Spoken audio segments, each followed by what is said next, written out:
जानकी जीवन स्मरण जय जय राम पार्वती पते हर हर महादेव पुंडलीक वरदा हरि विठ्ठल श्री अनंत कोटी ब्रह्मांड नायक राजाधिराज सच्चिदानंद सद्गुरु श्री ब्रह्मचैतन्य महाराज की जय। श्री महाराजांच्या सेवेमध्ये दासबोधाची उजळणी पाहत असताना ब्रह्मपावन निरूपणाच्या शेवटी आपण आलो। समर्थ स्पष्टपणे सांगतायत, आधी अध्यात्म श्रवण, मग सद्गुरुपाद सेवन, पुढे आत्मनिवेदन सद्गुरु प्रसादे। 2 वेळेला सद्गुरु हा शब्द या एकाच ओवीमध्ये आला। सद्गुरूंचं महत्त्वच अधोरेखित केलं समर्थांनी। काल या ओवीचा आपण धावता आढावा पाहिला निश्चित, पण आता या ओवीकडे थोडं सूक्ष्मतेनं आपण पाहूया। सद्गुरुपाद सेवन आणि तिथे पुन्हा श्रवणाची मदत साधकाला कशी होते हा विषय विस्तृतपणे आपण पाहू। आपण काल निरूपणामध्ये पाहिलं की सद्गुरू ज्या मार्गाने गेलेले आहेत त्या मार्गाने सद्गुरुपदिष्ट साधना करणं म्हणजे सद्गुरुपाद सेवन आहे। यामध्ये मुख्यतः नाम आणि ध्यान साधनाच येते। सद्गुरू आत्म्यापर्यंत पोहोचण्याचा आपल्याच आतील मार्ग सांगतात आणि हा मार्ग सुषुम्नेच्या गतीनं जातो। सुषुम्नेच्या गतीला सूत्र मार्ग, अग्निमार्ग, भगवती मार्ग, मध्यमा मार्ग अशा अनेक प्रकारच्या संज्ञा आहेत। ही सुषुम्नेची गती जीवभावाला घेऊन ब्रह्मभावापर्यंत जाते आणि ब्रह्मभावामध्ये जीवभाव मुरवून टाकते। कुंडलिनीचा प्रवासही सुषुम्नेमधूनच होतो आणि कुंडलिनी सहस्रदळ स्थानापर्यंत पोहोचून ब्रह्मसाक्षात्कार होतो। उपासना मार्ग निरनिराळे असले तरी सुषुम्नेचा मार्ग सर्व उपासना मार्गांमध्ये आहेच आहे। सद्गुरुपाद सेवनानं या मार्गामध्ये साधक शिरतो। सद्गुरूंची पावले म्हणजे स्थूल पावले नाहीत। सद्गुरूंची पावले म्हणजे आपल्या जीवनामध्ये असलेली ही प्राणाची गती आहे।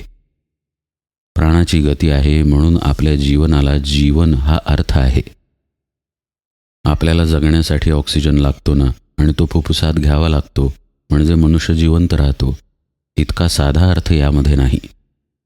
मेलेल्या व्यक्तीच्या नाकातून ऑक्सिजन जरी ढकलला, अगदी नळीनं फुफ्फुसापर्यंत जरी पोहोचवला तरी ती व्यक्ती जिवंत होत नाही। म्हणजे तिथे प्राणशक्ती नाही जी प्राणवायूला घेऊ शकेल, आणि या प्राणशक्तीची एक गती आपल्या आत खेळत असते आणि ही गती नाकपुड्यातून आत बाहेर करत सोहम सोहम असा ध्वनी करत राहते। ही चाललेली गती म्हणजे सद्गुरूंचे पाय आहेत। निसर्गदत्त महाराज सुद्धा स्पष्टपणे एके ठिकाणी सांगतात की मी आहे, सहा आणि अहम याची जी अस्तित्व रूपाची आत चालू असलेली गती आहे तेच सद्गुरू पाय आहेत, सद्गुरू पद आहेत। त्यांचं सेवन करणं म्हणजे सद्गुरुपाद सेवन आहे। स्पष्ट आणि अगदी सोप्या भाषेत सांगायचं झाल्यास खरं पाहता मी आत्मा आहे या भावाचा अभ्यास म्हणजे सद्गुरुपाद सेवनच आहे। पण उपासनेच्या मार्गाने ते घडावं लागतं। जसं की आपण गणित कसं सोडवायचं हे शिक्षकांकडून ऐकून चालत नाही, ते उदाहरण प्रत्यक्ष आपण घरी एकटे असताना सोडवावं लागतं। बरं, ते उदाहरणच नाही, त्या पद्धतीची अनेक उदाहरणं जर सोडवली तर आपल्याला गणित स्पष्ट होतं। तसं साधन मार्गामध्ये आहे। साधकाचं जीवन केवळ साधनेपुरतं नाही, त्याच्या वाट्याला त्याची कर्मे पण आलेली आहेत। बरं, फक्त कर्मे नाहीत तर त्यानं साधनही करायला पाहिजे, म्हणजे सर्व बाजूंनी त्याचं जीवन परमार्थानं व्यापून गेलं पाहिजे, आणि यासाठी त्याला अध्यात्मश्रवण मदत करतं। अध्यात्मश्रवणानं साधक कसा परमार्थ मार्गामध्ये येतो हे काल आपण थोडंसं पाहिलं। आता आपण या अध्यात्मश्रवणाचा थोडा खोलातील अर्थ पाहणार आहे। साधनेला साधक बसल्यानंतर त्याचं मन मुख्यतः त्याच्या आड येतं, आणि हे मन विचारांनीच आड येईल असं नाही बरं का। आता मनाचाही सूक्ष्म भाग आपण पाहूया। आपण शांत झालेलो आहोत, कोणताही विचार नाही, शून्यावस्था आहे। ही शून्यावस्था आलेली आहे हे जाणणारं सुद्धा तिथं सूक्ष्म मनच असतं। कधीकधी ध्यानाच्या वेळी आपल्याला काही संवेदना होतात। मस्तकाच्या प्रदेशात मुंग्या आल्यासारखं वाटतं, किंवा कपाळाच्या प्रदेशामध्ये काहीतरी ओढल्यासारखं वाटतं, काहीतरी दाब आल्यासारखा वाटतो. ही ओढल्याची, खेच असल्याची जाणीव भ्रूमध्याच्या ठिकाणी सुद्धा येऊ शकते. कधीकधी पाठीच्या कण्यामधून सळसळ करत वरती काहीतरी जात आहे असं वाटतं. कधी उष्णता जाणवते तर कधी थंडावाही जाणवतो.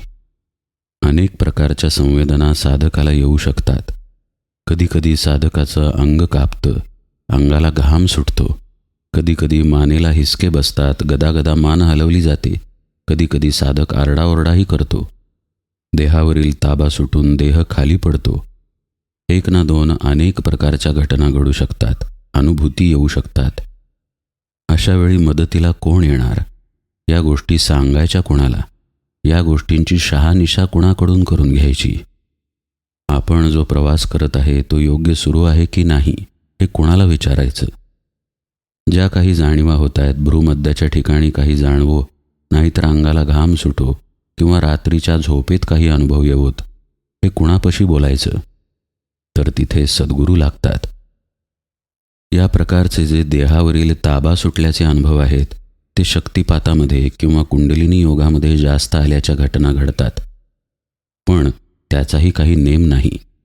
साधकाच्या नाड्या कशा प्रकारे शुद्ध झालेल्या आहेत, त्याचा प्राण कशा पद्धतीनं साधन कालामध्ये वाहत आहे, तो सुषुम्नेमध्ये कुठल्या पद्धतीने शिरलेला आहे, अडथळे कुठे आहेत का, एक ना दोन अशा अनेक गोष्टी असतात ज्यामुळं साधकाच्या देहावर परिणाम होत असतात.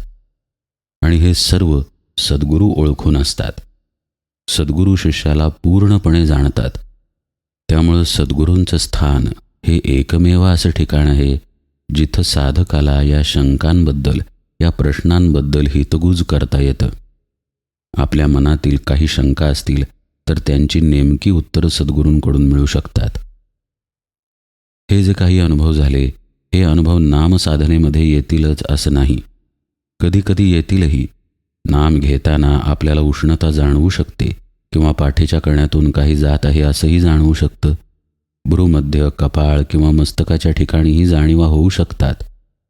या व्यतिरिक्तही नामस्मरणामध्ये सुगंध येणे किंवा भगवंताच्या नामामध्ये रंगून जाण्याचा एक विलक्षण अनुभव येणे, नामाच्या आनंदामध्ये अश्रुपात होणे, काही साधक तर नामाच्या आनंदात नाचतात देखील.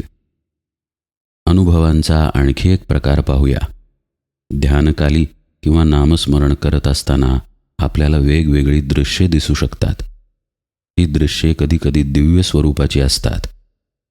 देवाचं किंवा देवीचं स्वरूप दिसणं, त्यांनी संवाद साधणं किंवा एखादा संत महात्मा यांचं दर्शन होऊन त्यांनी संवाद साधणं, अनुभवांची अलौकिकता वेगवेगळ्या प्रकारे वर्णन करता येईल.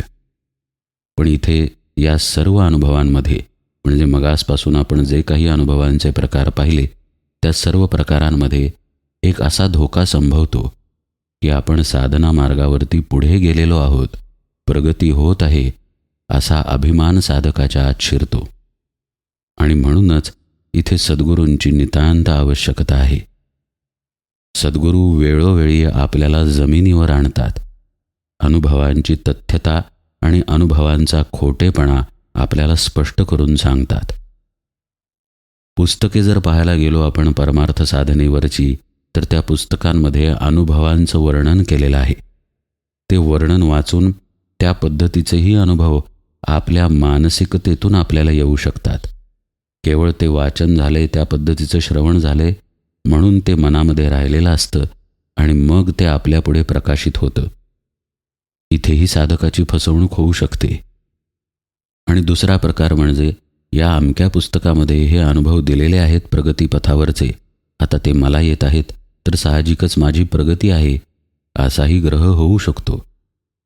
या सर्व जाणीवा साधकाला त्याच्या साधकपणातून खाली खेचतात. लक्षात घ्या, जिथे मी आहे, जिथे अभिमान आहे, जिथे जाणीव आहे, जिथे अनुभव आहे, जिथे द्वैत आहे, तिथे भगवंत नाही. पण ही गोष्ट अनुभवामध्ये जो मुरत जातो त्याच्या लक्षात येत नाही.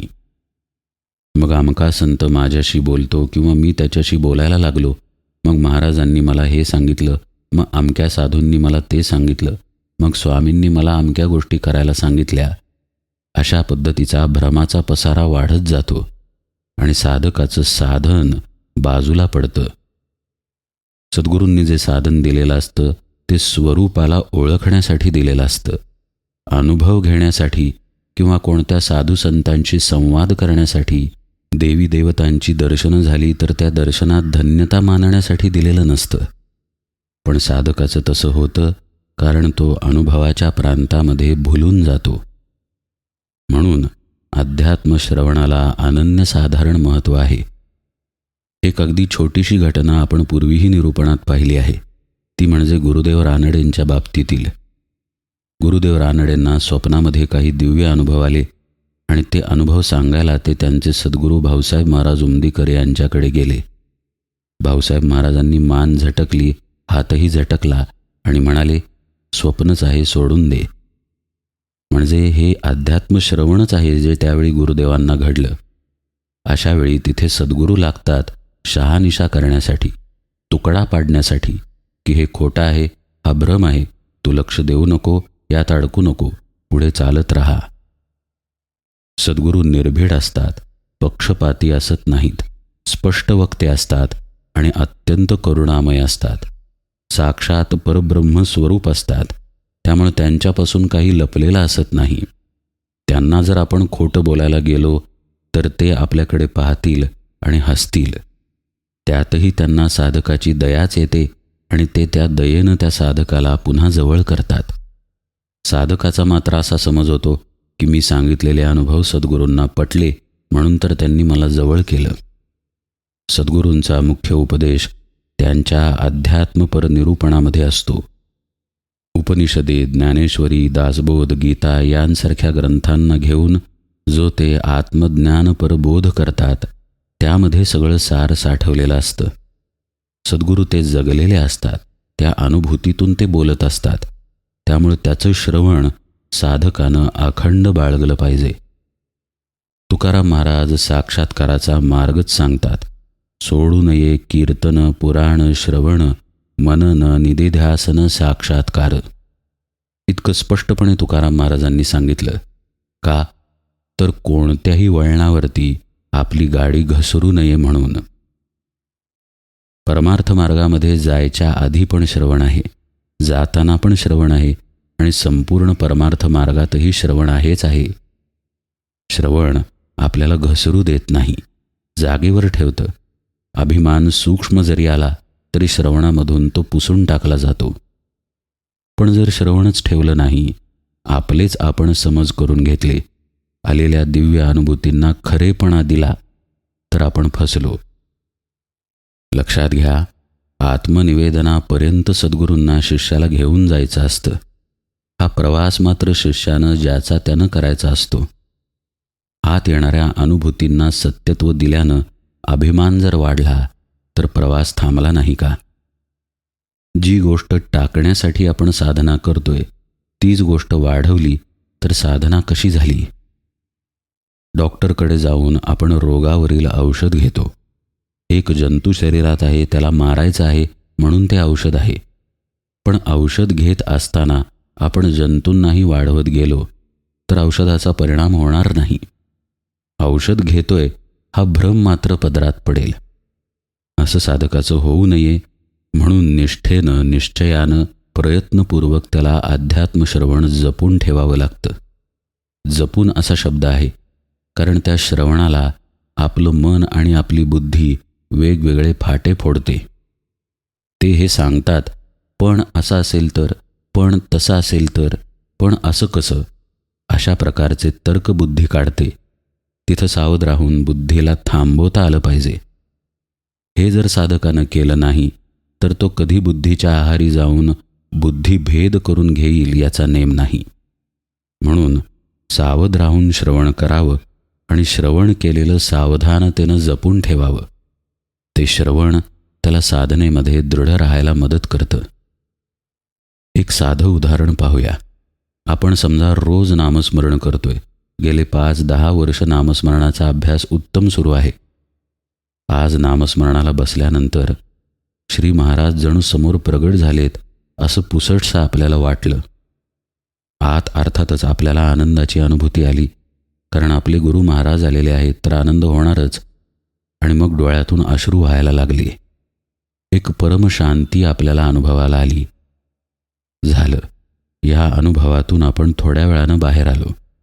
ही अनुभूती काही कायम टिकत नाही, कालांतरानं ती ओसरते. पण गंमत अशी की आजपर्यंतच्या 5-10 वर्षांमध्ये असा अनुभव कधी आलाच नव्हता. त्यामुळं आपण भारावून जातो. बायको विचारते की काय झालंय, आज चेहरा जरा वेगळा दिसतोय, आज डोळे जरा वेगळे दिसत आहेत. तर हा बायकोला म्हणतो की आज एक विलक्षण अनुभूती आली. आता हे जे तो बोलतो ते त्याच्या स्मृतीतून बोलतो. त्याला जर सद्गुरूंनी विचारलं की कुणाला अनुभूती आली, तर त्याचा हात त्यावेळी मीकडेच जाईल आणि हा मीच सद्गुरूंना पुसून टाकायचा असतो. हा मीच परमार्थामध्ये चालत नाही. परमार्थातील प्रवास हा असा अत्यंत सूक्ष्म आहे आणि अत्यंत गोपनीय आणि गुप्त आहे. सद्गुरूच ते जाणून असतात आणि सद्गुरूंपाशीच हितगुज करणं आवश्यक असतं. त्यावेळी जे सद्गुरू सांगतात ते खरं अध्यात्मश्रवण असतं. उपनिषद सांगतं, क्षूरस्य धारा निशिता दुरत्यया दुर्गम पथस्तत कवयो वदंती. धारदार पात्यावरून चालल्यासारखा अध्यात्माचा प्रवास आहे. जीवभाव हा भ्रमरूपच आहे. मनाला आणि बुद्धीला तर सोडूनच द्या, देह तर लांबच राहिला. हा जो भ्रमरूप जीवभाव आहे तोच जर फसवा असेल तर तिथे सावध करायला, जाग करायला आणि हात धरायला सद्गुरू नकोत का? म्हणून समर्थ म्हणतायत की आधी अध्यात्म श्रवण गरजेचं आहे आणि त्या श्रवणाला धरून सद्गुरुपाद सेवन म्हणजे साधना गरजेची आहे. त्या साधनेमध्ये पदोपदी सद्गुरूंकडून पुन्हा पुन्हा श्रवण घडलं पाहिजे. पुन्हा पुन्हा त्या श्रवणाचं मनन चिंतन झालं पाहिजे. तुकाराम महाराजांच्या भाषेत सोडू नये कीर्तन, ते सोडू नये म्हणतात. त्याचा अर्थ प्रयत्नपूर्वक संत संगतीमध्ये श्रवण घट्ट धरून ठेवावं. आपलं महत्त्वाचं काम येईल, आपले स्वार्थ येतील, आपल्या देहाच्या गरजा येतील, आपले मनाचे लाड येतील, हे सगळं काही आडवं येईल. त्या सगळ्याला बाजूला करून नाही, आत्ताची वेळ मी श्रवणाला देणार आहे, सद्गुरूंच्या पायी बसून त्यांच्याकडून ऐकणार आहे, असा निश्चय ठेवावा लागेल. आणि मग त्यापुढे तुकाराम महाराज मननाचं महत्त्व सांगतात. म्हणजे ते श्रवण झाल्यानंतर त्याचं मनन आत करून ते श्रवण घट्ट केलं गेलं पाहिजे. जसं गुरुदेव रानडेंना सद्गुरू म्हणाले की स्वप्नच आहे ते सोडून दे, तर एवढ्या साध्याच पण महत्त्वाच्या वाक्याचं पण मनन आवश्यक आहे. सद्गुरूंनी सांगितल्यानंतरही पुन्हा त्या भ्रमाला जर सत्यता आपण देत राहिलो तर मग आपण श्रवण केलंच नाही. म्हणून मनन, चिंतन, निधिध्यासन या सगळ्या पायऱ्यांवरती राहून शेवटी साधक आपोआप आत्मनिवेदनामध्ये शिरतो. कारण आत्मनिवेदन नावाची गोष्ट किंवा वस्तू बाहेरून कुठून आणायची असत नाही. आत्मा जिथे आहे तिथेच आहे. साधनेमुळं भ्रमाचे पडदे गळून पडले की आपोआप साधक आत्मनिवेदनात शिरतो. समर्थ म्हणतात, हा खरा सद्गुरूंचा प्रसाद आहे. सद्गुरू प्रसादेच त्याला आत्मनिवेदन प्राप्त होतं. आधी अध्यात्मश्रवण, मग सद्गुरुपाद सेवन, पुढे आत्मनिवेदन सद्गुरू प्रसादे. आणि मग त्याही पुढे जाऊन समर्थ म्हणतात, आत्मनिवेदना उपरी निखळ वस्तू निरंतरी आपण आत्मा अंतरी बोध झाला. त्या आत्मनिवेदनाच्याही पलीकडे तो जातो नंतर आणि केवळ आत्मभावामध्ये स्थिर राहतो. कारण पुढे केवळ आत्माच शिल्लक राहतो. त्या आत्म्याला अनुभवणारा मी तिथे असतच नाही. जर कोणता भाव असेल, जर कोणतं स्मरण असेल, जर कोणती वृत्ती असेल तर आपण आत्मा एवढीच ती वृत्ती असते. अन्यथा तिथे केवळ आत्माच असतो. अशा पद्धतीचा हा निखळ बोध. या बोधाचं वर्णन शब्दात खरं पाहता करताच येत नाही. त्याच्या विरुद्ध दिशेची गोष्ट जर पाहिली तर त्या बोधाला समजून घेता येतं. आपली स्थिती म्हणजे त्याच्या विरुद्ध दिशेची असं आपण गृहीत धरूया. आपल्याकडे पहा, सकाळी आपल्या वृत्ती वेगळ्या असतात, दुपारी वेगळ्या असतात, रात्री वेगळ्या असतात. मनात अखंड वेगवेगळे संकल्प विकल्प उठत असतात. आत्मनिवेदना उपरची जी स्थिती समर्थ सांगतायत तिथे असा प्रकार असत नाही.